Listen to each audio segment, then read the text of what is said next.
l'Alliance française.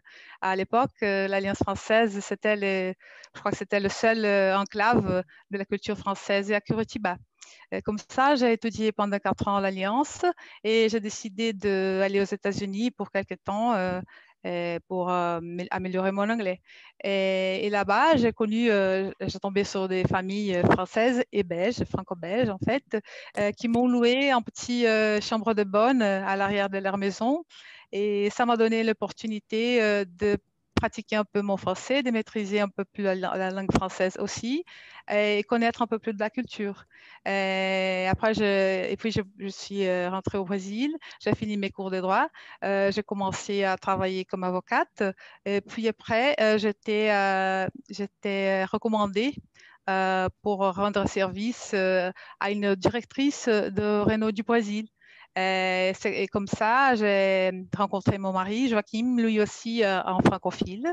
Joaquin, qui a toujours, depuis qu'il était jeune, travaillé chez des entreprises françaises, il a dédié ses efforts à la France, soit dans son travail, soit comme volontaire, en étant président de la Chambre de commerce France-Brésil à Curitiba pendant 4 mandats. Et c'est ainsi qu'il, lui, il a reçu la nationalité française par mérite et puis sa famille aussi. Euh, je peux dire que la connaissance du français dans ma vie m'a beaucoup aidé et m'a ouvert plusieurs portes. C'est ainsi que la passion pour la France, pour la culture, pour le savoir-faire français m'a conduit de francophile, francophone et finalement citoyenne française.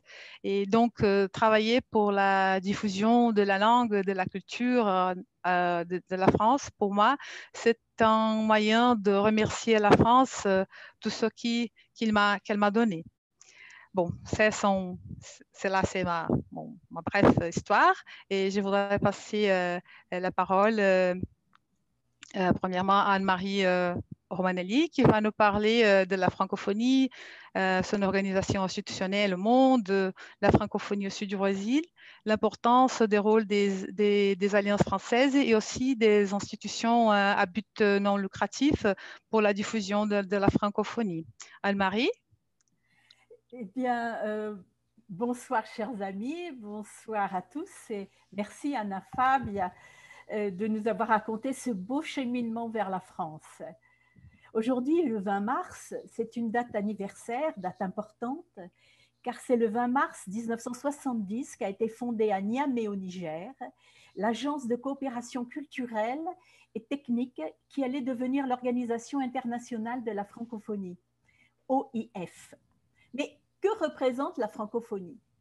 C'est 48 États ou gouvernements membres qui, même s'ils n'ont pas le français comme langue quotidienne, l'ont dans la culture.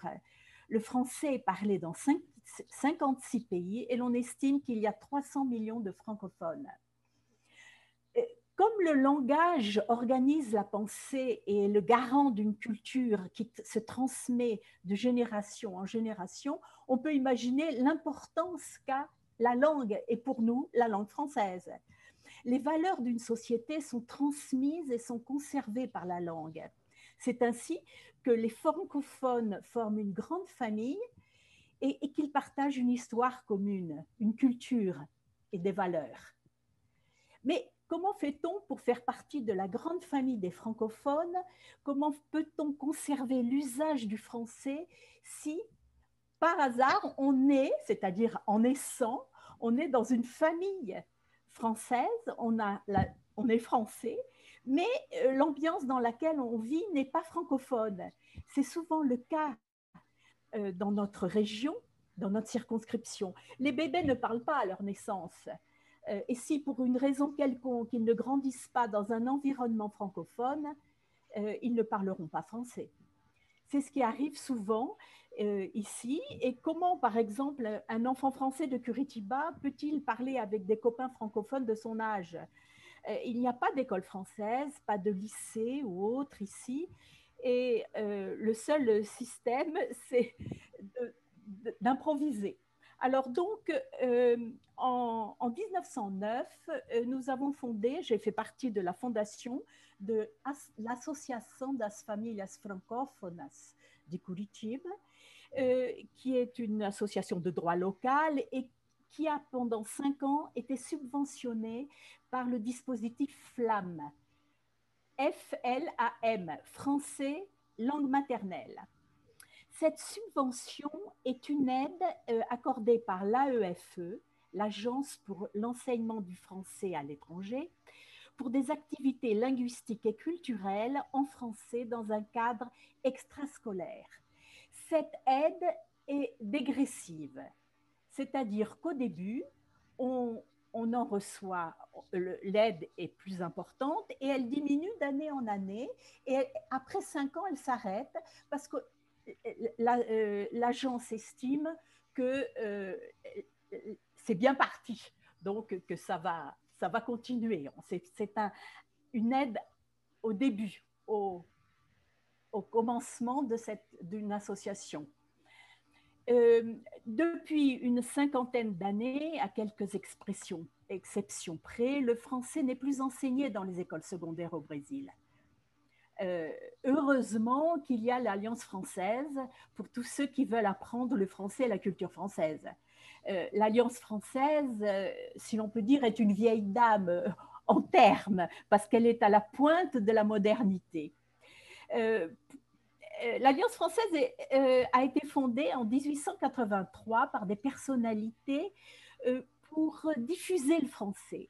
Des personnalités comme Jules Verne, Louis Pasteur. Et c'est une fondation sans but lucratif, reconnue d'utilité publique, qui a essaimé dans le monde entier. On compte 37 alliances françaises au Brésil, où elle est implantée depuis 1885. Notre circonscription, c'est-à-dire São Paulo, Mato Grosso do Sul, Paraná, Santa Catarina et Rio Grande do Sul, compte 16 alliances françaises. Celle de Curitiba a été fondée en 1945. Et je peux vous dire que malgré toutes les difficultés liées à la pandémie actuelle, les cours des alliances ont gardé leur dynamisme et toutes les activités possibles sont faites par Internet. Alors, pour parler français, il y a aussi une autre solution. Pour les personnes qui voudraient partager des loisirs avec des francophones, il y a les accueils. Par exemple, São Paulo accueille, Curitiba accueille. Ce sont d'excellentes occasions de parler français et d'entraide. Elles regroupent des francophones pour des activités caritatives ou sportives ou culturelles et accueillent les nouveaux arrivants dans les villes s'ils sont francophones, mais ça peut être des Brésiliens francophones. Donc, ce sont mes expériences ici qui m'ont montré toutes ces possibilités.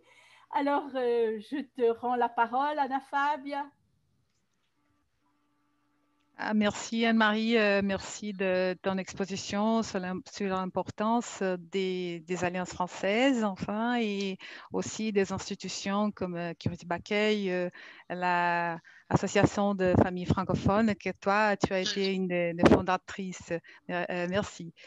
Bon, et pour continuer à parler de ce thème-là, de la francophonie, François Cessier nous parlera de l'univers où s'attache la francophonie et jusqu'où elle peut nous conduire et qui est capable de développer une puissante industrie du luxe, de la technologie, d'autres, le savoir-faire français.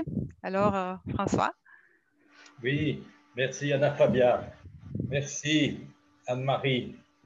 Voilà, jusqu'où peut conduire la francophonie? Alors, je crois que ce qu'il faut d'abord, c'est comprendre que la francophonie, c'est un univers qui est représenté par deux ensembles. D'abord, il y a l'univers républicain. La Révolution française, les droits de l'homme et la devise liberté, égalité, fraternité sont une des bases de la francophonie. La République française, l'esprit républicain, correspond tout à fait et est la base de la francophonie. C'est très respecté, l'esprit républicain.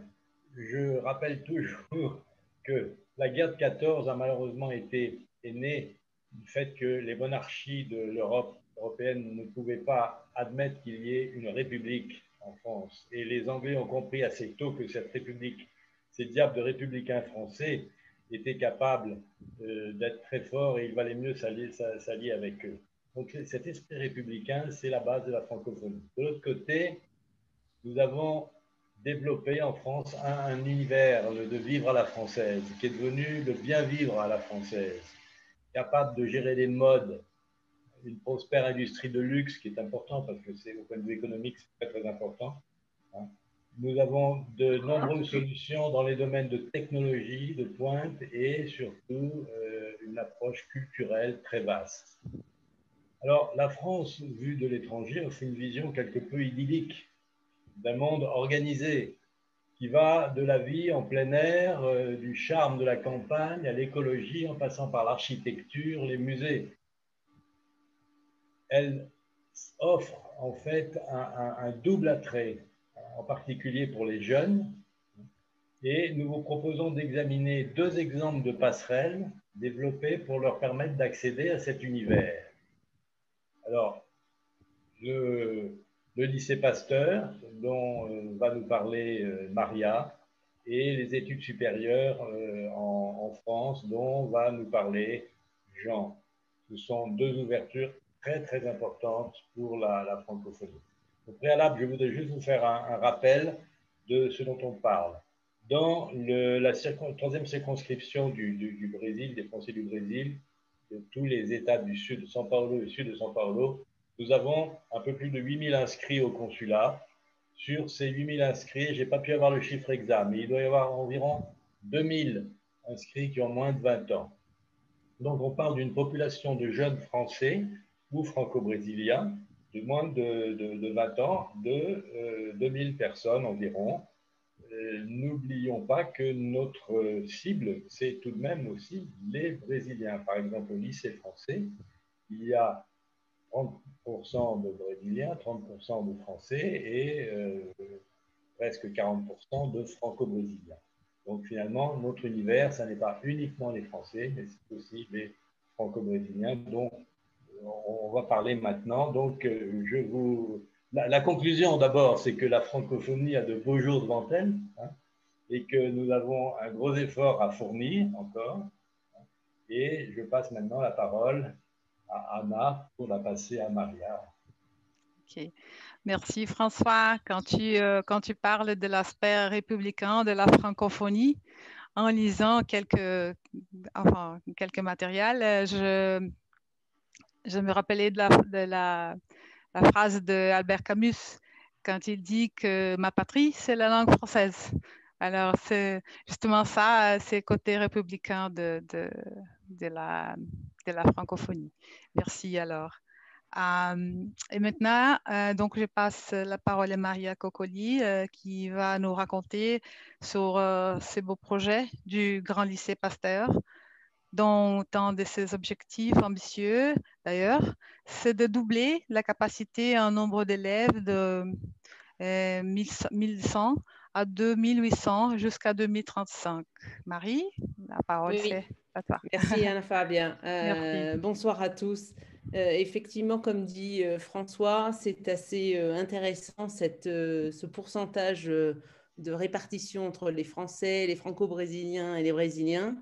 Parce que si on veut être du côté français, on a 65% de Français au lycée français. Et si on veut être côté brésilien, on a 65% de Brésiliens au lycée français de Sao Paulo.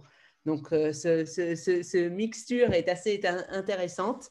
Elle est assez inédite dans le monde de l'éducation, parce qu'en général, on a une proportion de Français bien plus faible, alors qu'ici, au lycée français, au lycée français de Sao Paulo, elle est assez importante. En fait, le Grand Lycée Pasteur est un magnifique projet. Il est dans l'alignement des demandes du président qui est de doubler donc, la capacité de tous ces élèves dans la francophonie, dans l'évolution de la francophonie et du rayonnement de la France. Le lycée français, c'est l'accompagnement personnalisé de l'élève dans la réalisation de son parcours dans un univers international globalisé. Ça, c'est le Grand Lycée Pasteur.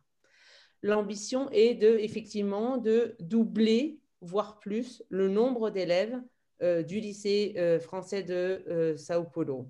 On est à 1100 élèves. L'idée, c'est en 2035 d'être à 2800 élèves.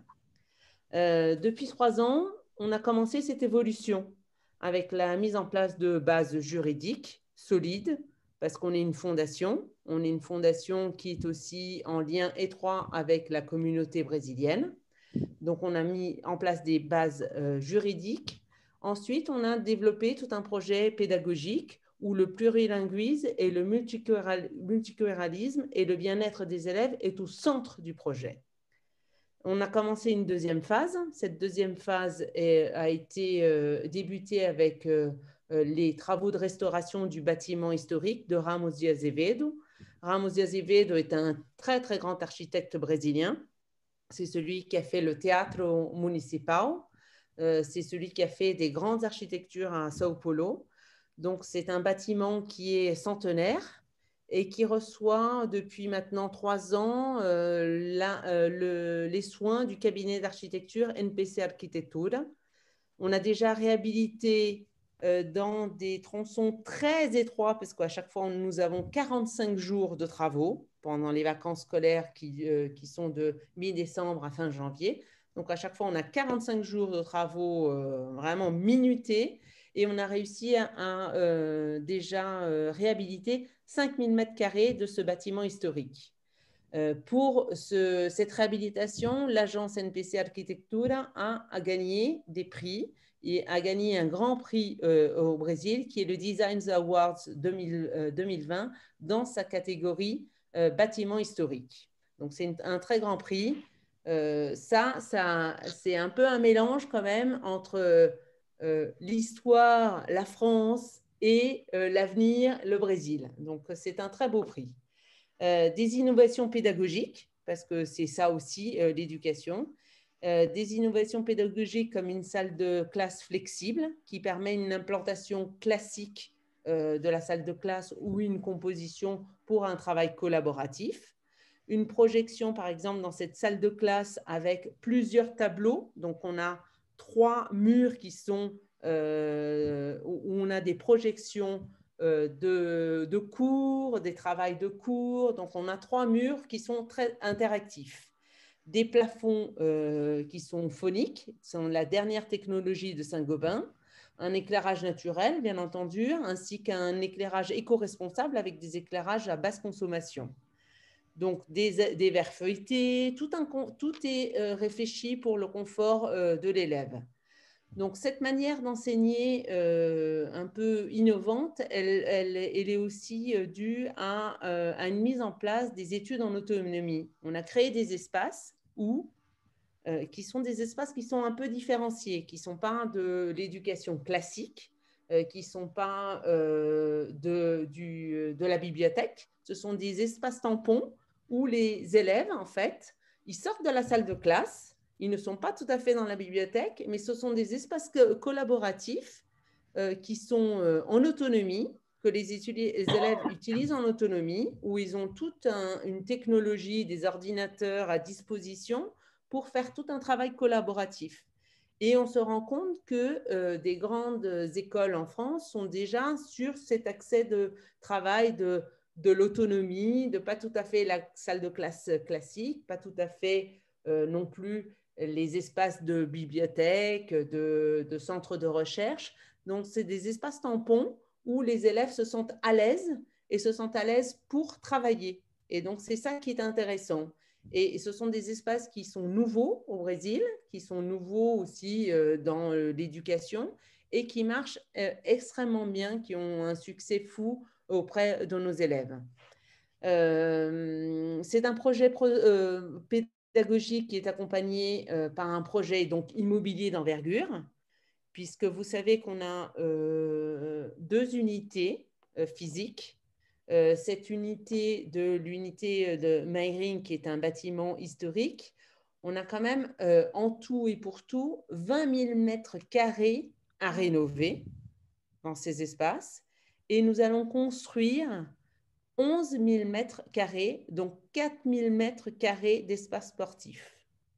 Donc, ce qui est intéressant, c'est de récupérer toute cette histoire de la ville de Sao Paulo, parce que c'est ça quand même, ce bâtiment historique, c'est la ville de Sao Paulo, et de récupérer tous ces matériaux, tous ces espaces, parce qu'à l'époque, on faisait des parquets de peroba, on faisait des escaliers en marbre de Carrère italien, on faisait vraiment des matériaux vraiment de qualité. Donc, c'est récupérer tous ces espaces anciens, historiques, et les reprendre et les renouveler et les amener à quelque chose de complètement moderne et en phase avec la vie de maintenant et du futur. Donc, cet investissement pour ce genre de grands projets, parce que c'est quand même un immense projet, c'est un investissement de plus de 100 millions de reais pour la plus grande ville d'Amérique latine. Donc, je pense que Sao Paulo vaut cet investissement. Nous sommes un petit lycée où le rayonnement de la France est là, mais il doit être beaucoup plus important. Et donc, on doit vraiment gagner auprès des familles brésiliennes, ramener ces familles brésiliennes, ces familles biculturelles à rentrer dans ce domaine de la France, du rayonnement de la France. Ce projet, ce qui est intéressant, c'est que ça a été mis en place par une équipe qui est totalement et 100% bénévole, donc qui travaillent, ce sont des professionnels qui ont été choisis avec le consul général de France à l'époque, M. Brieux-Pont, qui a pris les bonnes personnes, les personnes intéressées dans le développement de ce genre de projet pédagogique. Que vous dire de plus? Je pense que c'est un projet pédagogique et un projet immobilier qui est important tant pour les autorités françaises représentées au Brésil, mais aussi pour les autorités françaises en France, puisqu'on a eu la chance d'avoir le ministre Jean-Yves Le Drian qui nous a fait l'honneur de sa visite en 2019. Donc, on sait que c'est un projet qui est dans le cœur, là-bas, en France. Donc, un projet franco-brésilien qui est au cœur de la France pour nos franco-brésiliens, nos Brésiliens d'ici de Sao Paulo et ailleurs, parce que justement, il y a l'idée de mettre en place un internat. Donc, ce n'est pas simplement les Français ou les Brésiliens de Sao Paulo, c'est des gens qui sont aussi implantés, qui veulent développer la France à Curitiba, à Campinas, à Recife, à Fortaleza et compagnie. Donc, je pense que ce n'est pas seulement un projet d'école, d'enseignement, c'est vraiment un projet de vie et un projet de vie sincère à Sao Paulo. Voilà, merci. Merci. Bravo, Maria, pour ton exposition. J'écoute ça et maintenant je me dis c'est dommage que nous n'avons pas un lycée à Curitiba parce que nos enfants, pour qu'ils aient l'éducation européenne, nous avons dû inscrire au collège, au lycée suisse, à l'école suisse. Parce que là, ils apprennent le français, mais ils vont apprendre l'allemand aussi. Et l'allemand, c'est un problème. L'allemand, c'est difficile pour le moment. Mais le français, ils vont très bien et ils apprennent bien. Et... Merci, Maria. Bravo. Alors, on va se dépêcher de faire l'internat, alors. Oui. Merci, Maria. Je passe maintenant la parole à Jean Bodino qui va nous parler des cadres des études supérieures et au niveau des masters et doctorats pour nous passer un bon aperçu. Jean, s'il te plaît. Alors, je voudrais juste, Jean, avant d'intervenir, avant que tu interviennes, je voudrais dire que Jean est un de nos membres actifs au sein de la Fondation Lycée Pasteur. Donc, du coup, tout se regroupe. Hein. Donc, il fait partie des décisionnaires dans la Fondation et le développement du Lycée Pasteur. Et c'est vrai que ça va tout de suite dans le sens de mon action, aussi bien quand j'étais à l'université que dans la famille. Mais bon, bonsoir à toutes et à tous. Je vais vous parler d'une poursuite de vos études ou de celle de vos enfants ou petits-enfants en France ou dans l'enseignement supérieur français.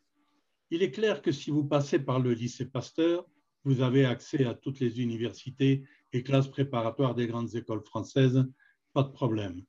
Mais si pour des raisons personnelles, vous êtes déjà dans une université brésilienne et que vous souhaitez continuer vos études en France, c'est aussi possible. Bien sûr, il est préférable d'avoir un minimum de français, mais comme nous le verrons, pas seulement, principalement au niveau des masters et des doctorats. Dans tous les cas, l'étudiant doit se préparer le plus tôt possible. Ce n'est pas quelque chose qu'on peut décider à la dernière minute. Et pour montrer la richesse des formations proposées, je vous donnerai 3 exemples. Mais ce ne sont que 3 exemples. Il y en a beaucoup d'autres, hein, mais ce sont des exemples que je connais bien, que j'ai vus de près. Le premier est le programme de double diplôme entre l'école polytechnique de l'Université de São Paulo, la Poli-USP, et les grandes écoles d'ingénieurs françaises. Le deuxième est le PIT, Partenariat international triangulaire d'enseignement supérieur entre la fac de droit de la USP et les universités de Lyon. Le troisième exemple est un master professionnel pour les avocats brésiliens déjà en activité professionnelle. Alors, le double diplôme de la Poly a commencé avec l'école centrale et le principe est simple. Le cycle d'études en ingénierie est de 5 ans. 3 ans de formation générale plus 2 ans de spécialisation. Vous changez la 4e année de la Poly ici au Brésil par les 4e et 5e de l'école partenaire en France. Et vous revenez faire la 5e année dans votre école d'origine, la Poly. Donc, en 6 ans, vous avez 2 diplômes d'ingénieur dans 2 pays différents et 2 spécialités complémentaires, si vous avez bien choisi vos spécialités, évidemment. Dans le domaine du droit, la méthodologie est différente, tout au moins dans le cas de la USP. Comme toute formation, le cycle complet d'études comporte des matières obligatoires et d'autres optatives. Des professeurs de l'Université de Lyon viennent à São Paulo donner 10 cours de droit français en français. Les élèves intéressés doivent s'enregistrer dès la 3e année et faire ces 10 cours pendant le cycle d'études. Et ces 10 cours sont obligatoires pour obtenir la licence en droit de l'Université de Lyon et optatifs pour avoir le diplôme de l'Université de São Paulo. Donc, sans sortir de São Paulo, vous obtenez 2 diplômes qui vous faciliteront l'exercice de la profession dans 2 pays différents. Bien sûr, c'est plus de travail et plus de temps d'études, mais les résultats sont là. Pour les étudiants qui ont déjà un diplôme d'études supérieures brésilien et souhaitent faire un master recherche ou un doctorat en France, la situation est plus traditionnelle car depuis toujours, les étudiants brésiliens ont été bien reçus en France. Mais l'aspect purement académique évolue. En France, les formations professionnelles se multiplient dans beaucoup de domaines techniques et je focaliserai mon intervention sur les masters de droit international.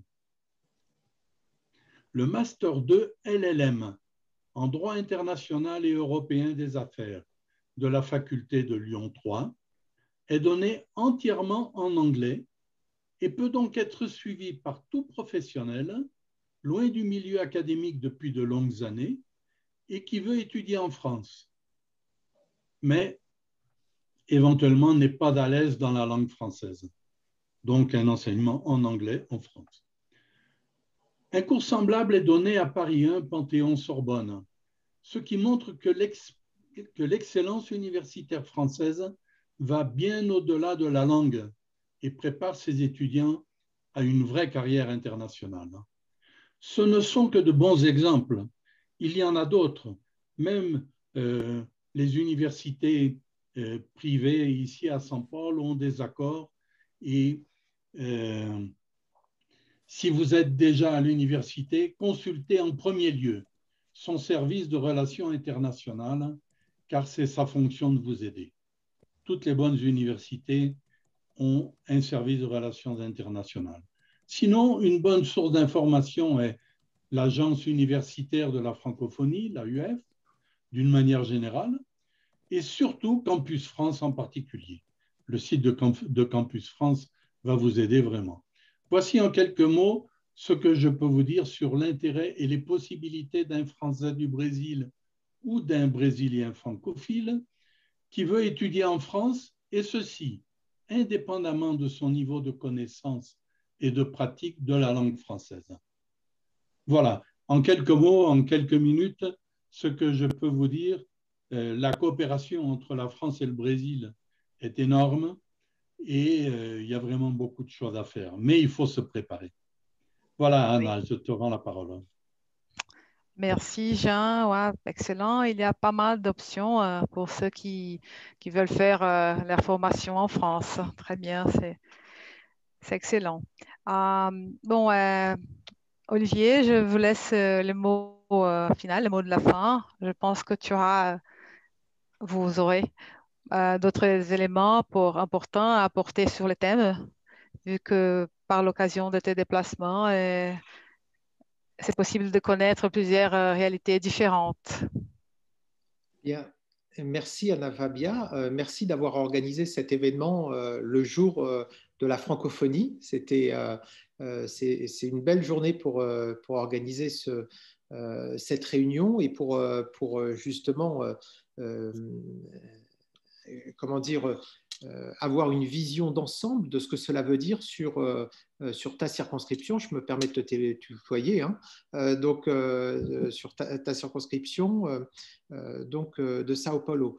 Je te remercie d'avoir justement aussi, pour un jour comme la francophonie, partagé cette expérience, de dire qu'on commence par apprendre le français et puis on devient francophile et ensuite on devient française en l'occurrence, et je trouve que ton parcours est une merveilleuse illustration de ce que peut proposer la francophonie, et nous sommes très fiers en tant que compatriotes, je veux te dire, de te compter parmi nous avec ce parcours.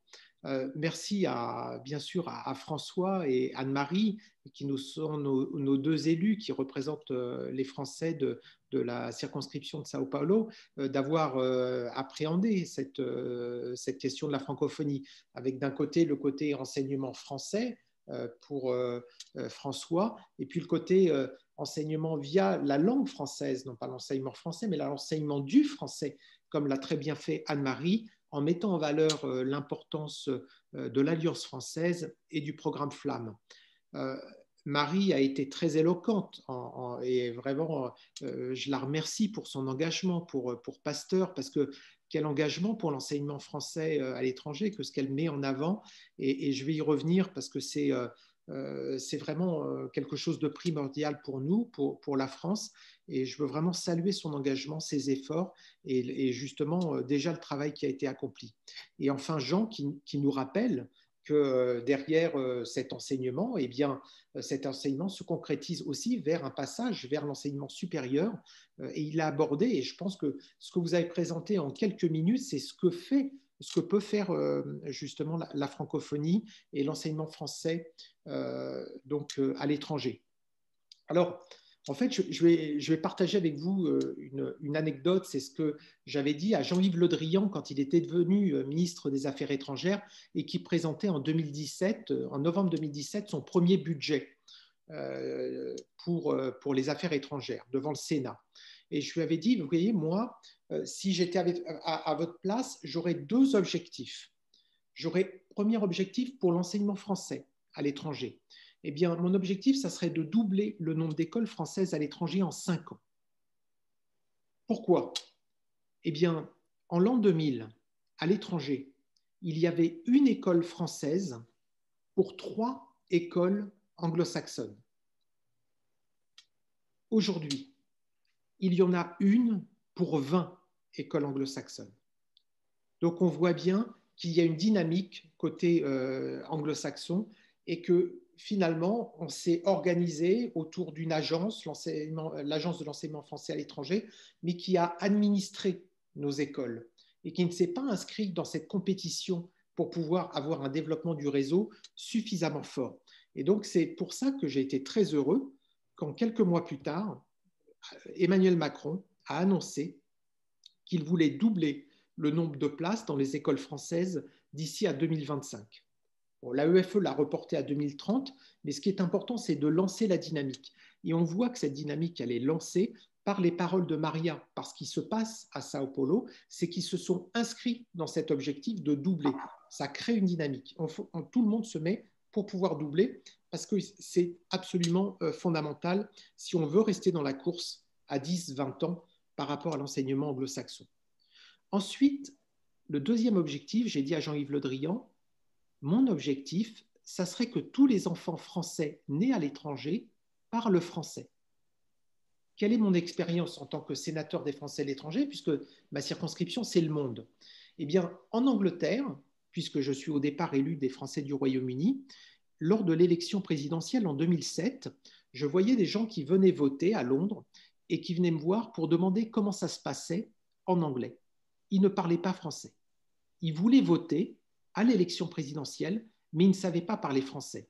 Et j'avais le consul général à côté de moi et je lui dis, mais comment peuvent-ils se déterminer? Comment peuvent-ils faire leur choix de président s'ils ne savent pas parler français, puisque toute la campagne se fait en français? Le futur président parle français. Comment peuvent-ils se déterminer? Et ça a été une alerte. Et j'ai réalisé qu'il y avait 15% d'enfants français nés au Royaume-Uni qui ne parlaient pas français. Et si on va un peu plus loin, je suis allé aux États-Unis, en Australie, au Sénégal, alors que la langue officielle est le français. 50% des enfants français nés dans ces pays-là ne parlent pas français. Si on va en Amérique latine, on est à 2/3. 66% à peu près des enfants français nés en Amérique latine ne parlent pas français. Et si on va plus loin, allons en Algérie, allons en Israël. Je serai demain matin à 8h30 pour une conférence sur la francophonie à Tel Aviv. 80% des enfants français qui naissent là-bas, en Israël, ne parlent pas français. Et d'où l'importance du programme Flamme. Voilà pourquoi on a ce programme français langue étrangère qui s'adresse aux Français, aux petits Français qui ne sont pas dans les écoles françaises à l'étranger. 1/4 seulement des enfants français vont dans les écoles de l'AEFE. 3/4 d'entre eux vont dans les écoles locales de leur pays local. Et parfois, ils n'apprennent pas le français. Et donc ça, c'est un vrai enjeu pour nous. Et je disais à Jean-Yves Le Drian, est-ce que vous êtes d'accord pour que tous les enfants français nés à l'étranger parlent français? Parce qu'Anne-Marie l'a très bien dit en introduction, quand on naît, on ne parle pas. Vous pouvez naître français, vous n'avez pas la langue française au moment où vous naissez. Il faut quand même l'apprendre. Et pour l'apprendre, il faut un environnement pour le faire. Et les petites écoles Flamme sont des associations qui permettent aux enfants qui sont éloignés des écoles françaises de faire un apprentissage français. Eh bien, pour moi, c'est un vecteur, c'est un pilier très important de notre réseau pour pouvoir développer cet enseignement du français. Alors, pour ça, parce que tous les enfants français à l'étranger, toutes les familles, n'ont pas forcément non plus les moyens pour pouvoir apprendre la langue française à leurs enfants. Et donc, j'ai proposé le concept d'un chèque éducation.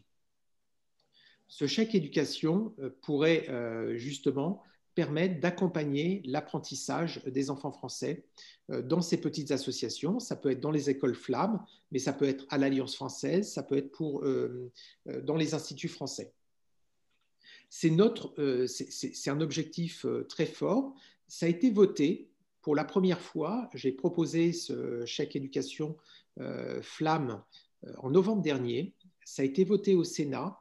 Jean-Yves Le Drian a reconnu l'importance du programme Flamme, a dit qu'effectivement, il fallait faire un effort.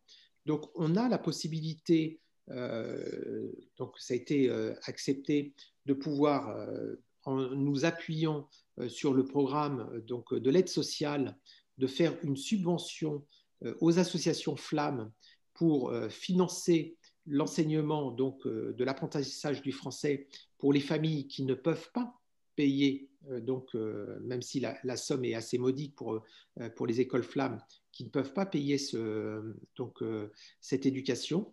Donc ça, c'est un point d'appui important.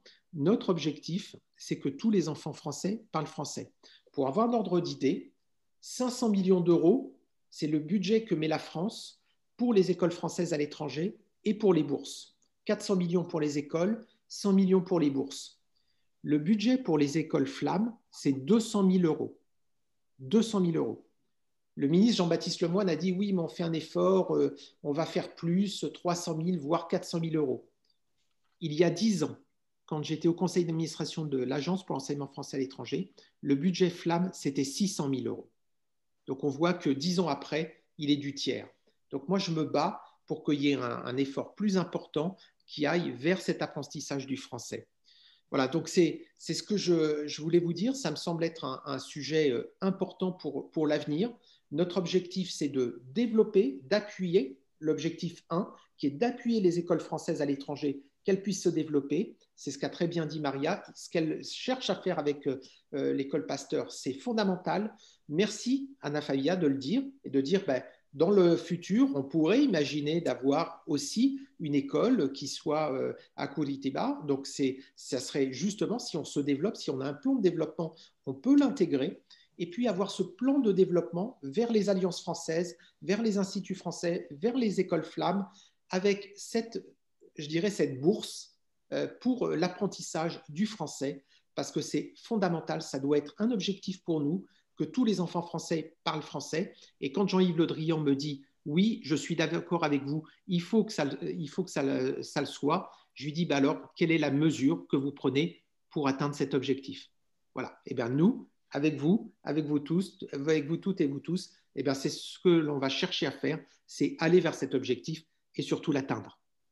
Merci. Merci, sénateur. Très bien. On a plusieurs questions qui arrivent et on a aussi les commentaires sur le chat. Je me permets de lire. Est-ce que nous avons encore le temps? Parce qu'il est presque 23 heures en Europe, oui, en France. C'est bon. Donc, je crois que vous aviez des questions. Je crois qu'Anne-Marie avait reçu des questions. Oui, Anne-Marie. Je ne les ai pas écrites. Anna Fabia, posez-les oui. si tu peux me les lire. On a quelques questions ici. La première, quel est le rôle de l'étude de la culture française dans le développement de la francophonie au sein d'une famille? Je crois que c'est pour Anne-Marie, cette question. Oui. Oui, parce qu'en 50 ans de Brésil, j'ai réussi quand même à faire parler mes enfants, les petits-enfants. Et donc, vraiment, c'est-à-dire que la vie à la française, la langue française, la littérature française, c'est une culture, c'est une façon de vivre, c'est une façon de penser, c'est une façon aussi d'indépendance. Et comme disait une des personnes dans le chat, je crois que c'est Maria, qui disait l'anglais pour nos enfants, c'est le normal. Le français, c'est ce qu'il y a en plus. Et si on est français, on doit avoir le français, je trouve, en premier lieu, parce que l'anglais, ça s'apprend tout seul. C'est vrai que je n'ai jamais fait un effort pour faire apprendre l'anglais à mes enfants, ils le parlent très bien. Moi-même, je l'ai appris très jeune et ça n'a pas été un problème. Mais une chose, je crois, qui serait intéressant, je me souviens qu'il y avait une question là-dessus, c'était à propos de TV5 Monde. Parce que, oui, mais il y a un problème de connexion. Je sais que j'ai des réclamations à propos de personnes qui n'arrivent pas à se connecter au programme de TV5 Monde en français et qui sont obligées par des systèmes que je ne connais pas parce que je ne connais pas bien l'Internet, faire semblant d'habiter au Canada de façon à pouvoir entrer et voir les programmes de TV5 Monde.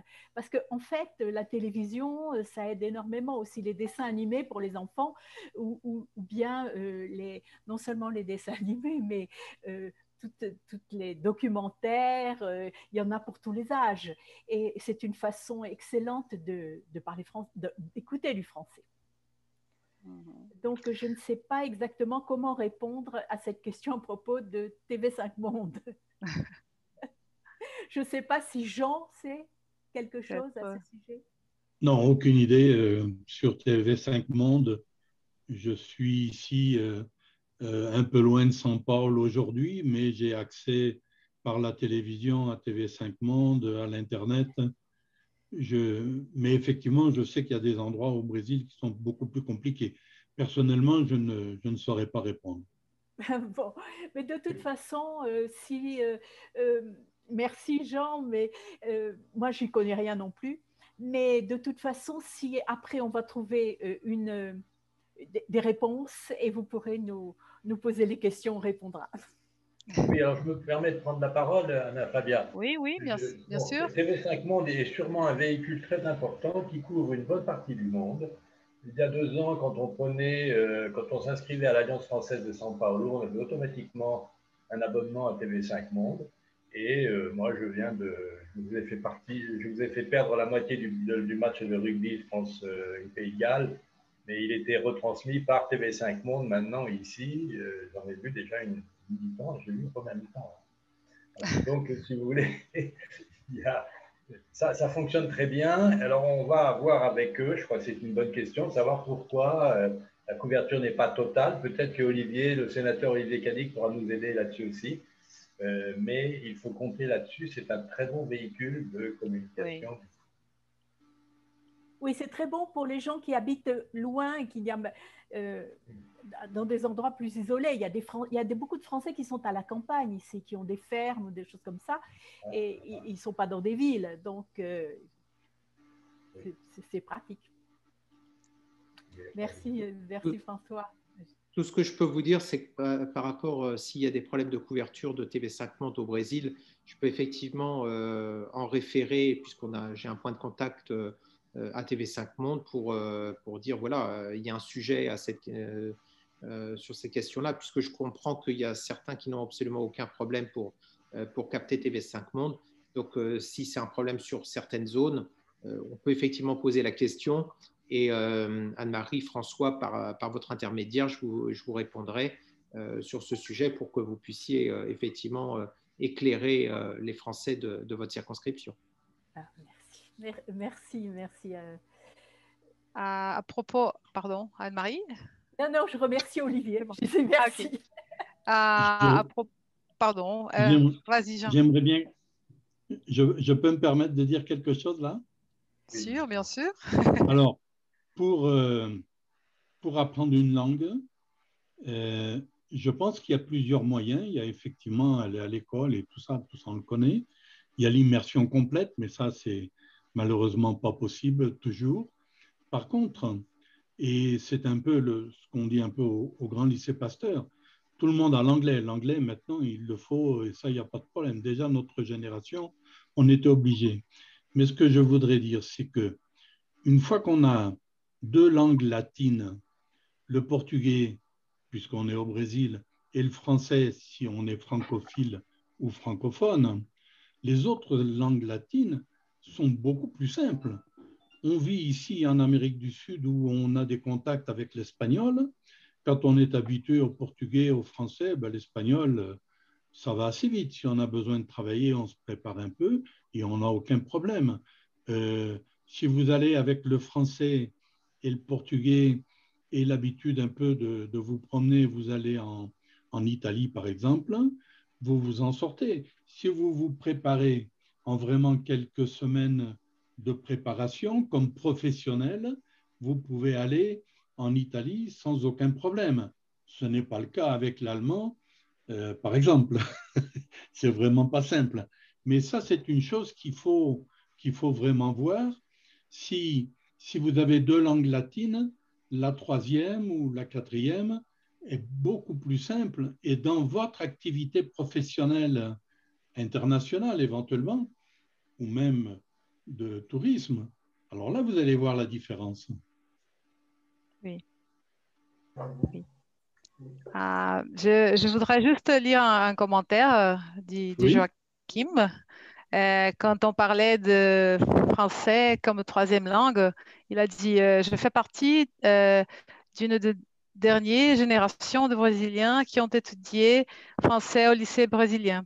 J'ai étudié au Caetano de Campos à Place de la République au centre-ville de São Paulo. Après, j'ai étudié à l'Alliance française aussi au centre-ville de São Paulo. Ça fait toute la différence pour commencer ma carrière. C'est vraiment le français comme troisième langue pour nous a fait beaucoup de différence. Bon, on a 5 minutes. On a quelques commentaires au chat. Vas-y, Anne-Marie. Anna Fabien, je te remercie. En fait, dépenser de l'argent pour parler français, c'est un plus pour la France. Parce qu'il faut bien se dire, je me souviens quand les laboratoires de psychologie ont été montés à l'université, il fallait beaucoup de matériel. Et on a proposé à mon mari, qui travaillait là, les Japonais sont venus proposer leur matériel. Il était peut-être très bon, les matériaux, le matériel japonais, mais c'était écrit en japonais. Et donc, mon mari est entré en contact avec la France, avec ses collègues en France, à Toulouse, pour importer le matériel français. C'est-à-dire que la France, en donnant la possibilité aux gens d'étudier en France ou de parler français, vend aussi tout son matériel. Parce que les gens ont l'habitude de travailler avec, ont les connexions. Bon, là, c'était des très petites choses, hein, c'était pas grand-chose. Ça n'a pas fait augmenter la balance commerciale française. Mais c'est juste un petit exemple pour montrer que le français, c'est pas simplement de la culture et des choses jolies, c'est du commerce, c'est de l'argent qui est en jeu. Et c'est très important pour la France aussi. La France veut vendre. Mais il faut vendre, il faut que les gens parlent français, ça aide. Qu'en pensez-vous, Olivier? Qu'en penses-tu? Oui, mais Anne-Marie, tu as complètement raison. Enfin, moi, le Brésil, parmi les 98 pays que j'ai traversés, le Brésil reste quand même unique dans ma mémoire, puisque c'est le lieu où des gens m'ont dit qu'ils faisaient le choix de l'apprentissage du français pour le plaisir. Ils voulaient apprendre le français parce que pour eux, d'un point de vue culturel, d'un point de vue personnel, c'était important. Là, je n'ai jamais entendu ça ailleurs, dans un autre pays, ou dans les autres pays, avec quelque chose de beaucoup plus utilitariste dans l'apprentissage du français.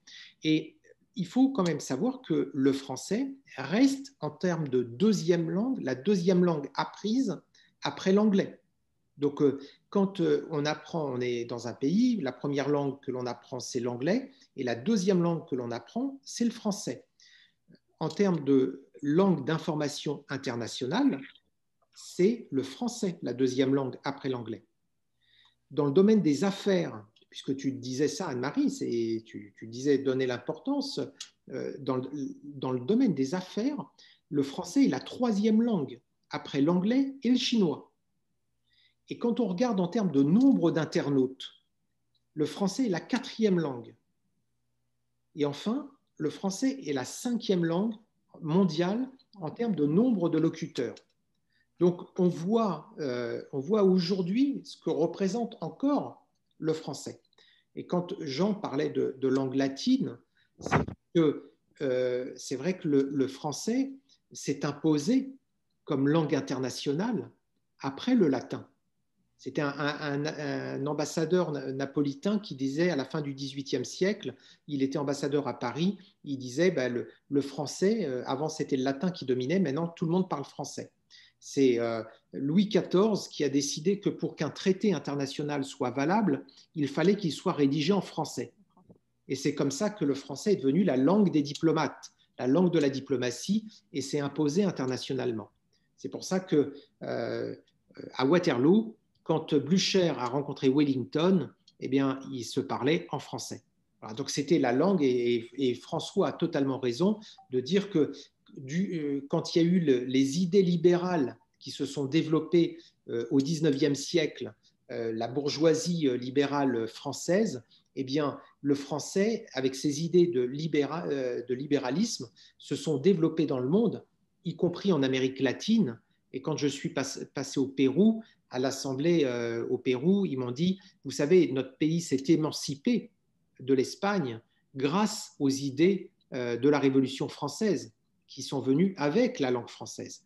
Donc ça montre l'importance de ce que représente la francophonie. Ce n'est pas seulement une langue, mais c'est aussi ce concept de droit de l'homme qui s'est développé dans le monde entier. Donc c'est ça aussi que l'on véhicule avec la francophonie, il ne faut pas l'oublier. Mais vraiment, je vous remercie de ce panorama que vous avez dressé au niveau de ce que représente la francophonie, tant dans la langue que dans tout ce qu'elle exprime. Merci Olivier. Bon, il est déjà 19 heures, l'heure avance. Je voudrais donner une minute pour un mot de conclusion. Je ne sais pas si vous voulez dire une autre chose. Je voudrais bien lire les commentaires et faire des questions, mais malheureusement, je ne sais pas si on va avoir le temps. Alors, je vous laisse la parole pour un petit mot de conclusion. Bon, eh bien, je répondrai aux commentaires par email parce que je vois certaines personnes, sinon elles peuvent entrer en contact avec moi par email, je répondrai toujours avec plaisir. Et je vous remercie de votre attention.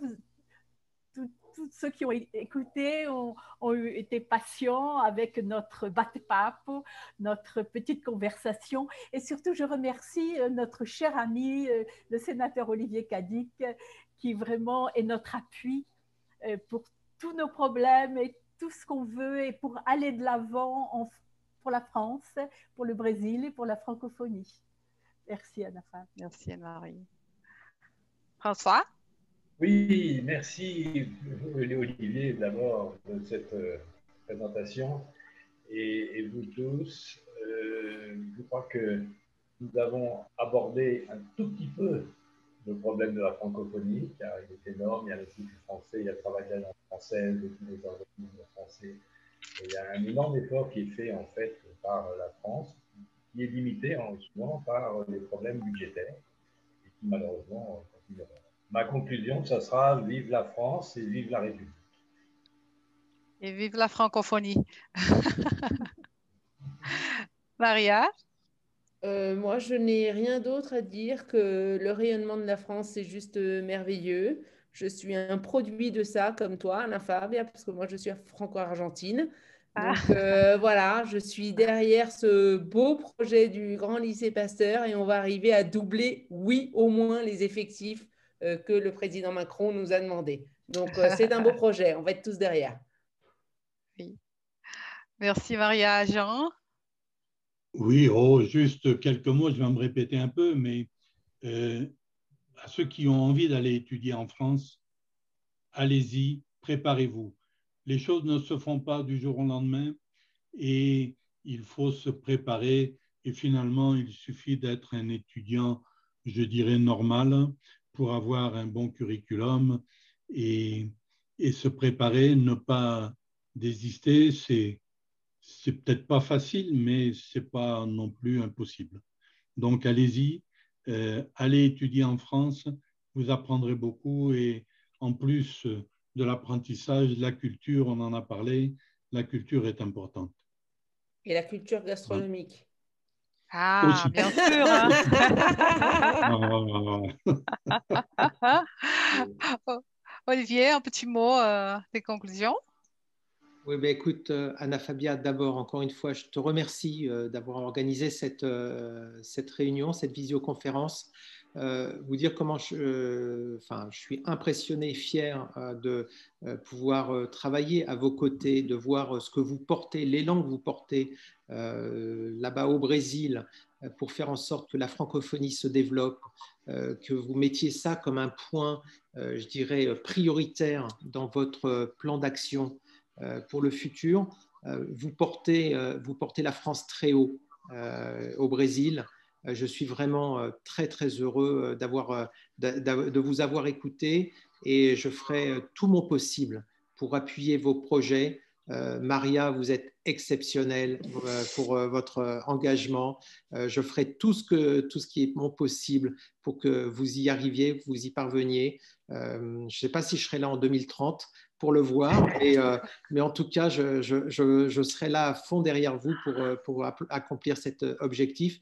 Et vraiment, ce que porte Anne-Marie avec les associations Flamme à Curitiba, avec l'Alliance française qu'elle a portée vraiment de toute son âme,